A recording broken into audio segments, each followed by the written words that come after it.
Daniel 5:19. Because he made him so great, the nations and peoples of every language dreaded and feared him. Whoever he willed, he would kill or let live. Whomever he willed, he would exalt or humble.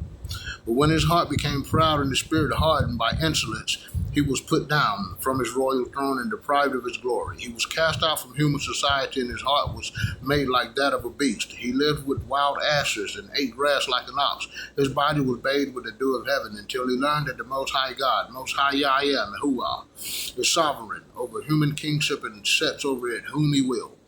You, his son, Belshazzar, have not humbled your heart. Though you knew all this, you have rebelled against the Father of heaven. You had the vessels of his temple brought before you, so that you and your nobles, your consorts, and your concubines may drink wine from them. And you praise the gods of silver and gold, bronze and iron, wood and stone, that neither see nor hear, nor have intelligence. But the God in whose hand is your very breath and the whole course of your life, you did not glorify. By him was the hand sent, and the writing set down. This is the writing that was inscribed: Mene, Tekel, and Perez. These words mean many. God the Father, Most High, has numbered your kingdom and put an end to it.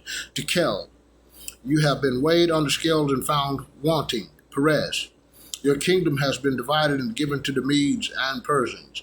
Then, by order of Belshazzar, they clothed Daniel in purple with a chain of gold around his neck and proclaimed him third in governing the kingdom. That very night, Belshazzar, the Chaldean king, was slain. 6. And Darius the Mede succeeded to the kingdom at the age of 62. The lion's den. Darius decided to appoint over his entire kingdom 120 satraps. These were accountable to 3 ministers, one of whom was Daniel. The satrap reported to him so that the king should suffer no loss. Daniel outshone all the ministers and satraps because an extraordinary spirit was in him, and the king considered setting him over the entire kingdom. Then the ministers and satraps tried to find grounds for accusation against Daniel regarding the kingdom, but they could not accuse him of any corruption, because he was trustworthy. No fault or corruption was to be found in him. Then these grounds for accusation against Daniel, except in connection with the law of his God. So these ministers and satraps stormed in to the king and said to him, King Darius, live forever. All the ministers of the kingdom, the prefects, satraps, counselors, and governors agreed that the following prohibition ought to be put in force by royal decree. For 30 days, whoever makes a petition to anyone, divine or human, except you, O king, shall be thrown into the den of lions. Now, O king, let the prohibition be issued over your signature, immutable and irrevocable, according to the law of the Medes and Persians. So King Darius signed the prohibition into law. Even after Daniel heard that this law had been signed, he continued his custom of going home to kneel in prayer and give thanks to his God in the upper chamber 3 times a day, with the windows open toward Jerusalem. So these men stormed in and found Daniel praying and pleading before his God. Then they went in to remind the king about the prohibition. Did you not sign a decree, O king, for 30 days? Whoever makes a petition to anyone, divine or human, except you, O king, shall be cast into a den of lions.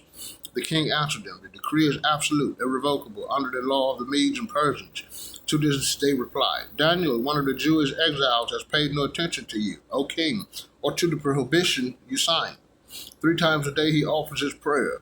The king was deeply grieved at this news, and he made up his mind to save Daniel. He worked to sunset to rescue him.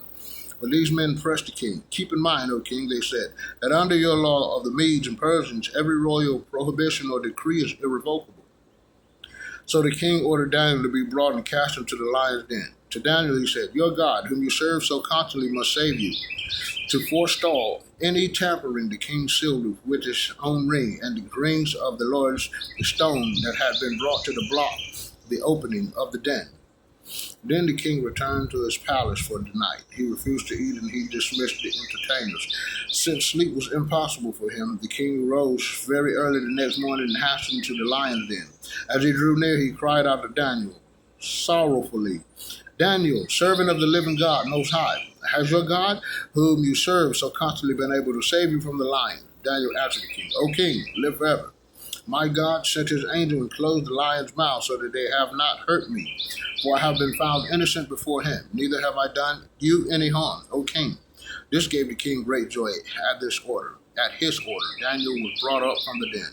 He was found to be unharmed because he trusted in God the Father Most High, one and only true living creator of all creatures. The king then ordered the men who had accused Daniel, along with their children and their wives, to be cast into the lion's den.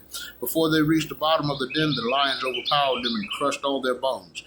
Then King Darius wrote to the nations and peoples of every language, wherever they dwell on earth, "May your peace abound. I decree that throughout my royal domain, the God of Daniel is to be reverenced and feared. For he is the living God, enduring forever, whose kingdom shall not be destroyed, whose dominion shall be without end. A Savior and Deliverer, working signs and wonders in heaven and on earth, who saved Daniel from the lion's power."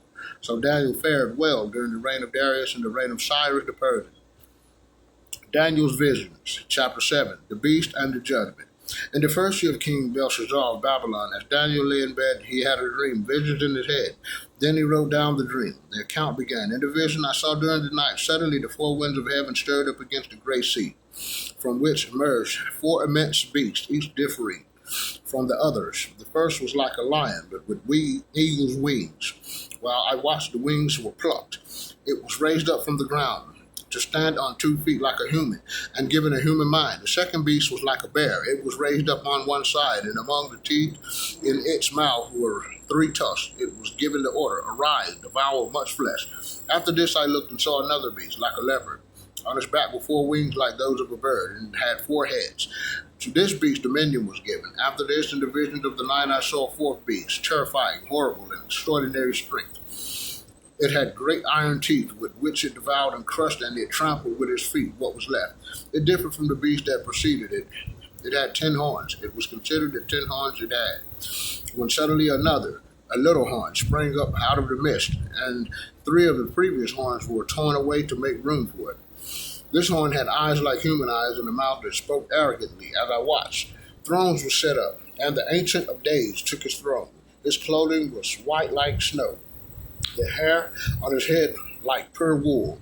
His throne was flames of fire, with wheels of burning fire. A river of fire surged forth, flowing from where he sat. Thousands upon thousands were ministering to him, and myriads upon myriads stood before him. The court was convened, and the books were opened. I watched then from the first of the arrogant words which the horn spoke until the beast was slain and his body destroyed and thrown into the burning fire. As for the other beasts, their dominion was taken away, but they were granted a prolongation of life for a time and season. As the vision during the night continued, I saw coming with the clouds of heaven one like a son of man. When he reached the Ancient of Days and was presented before him, he received dominion, splendor, and kingship. All nations, people, and tongues will serve him. His dominion is an everlasting dominion that shall not pass away. His kingship, one that shall not be destroyed. Because of this, my spirit was anguished. I, Daniel, was terrified by my visions. I approached one of those present and asked him the truth of all this. In answer, he made known to me in stating, "These 4 great beasts stand for 4 kings which shall rise on the earth. But the Holy One of the Most High shall receive the kingship and just possess it forever and ever."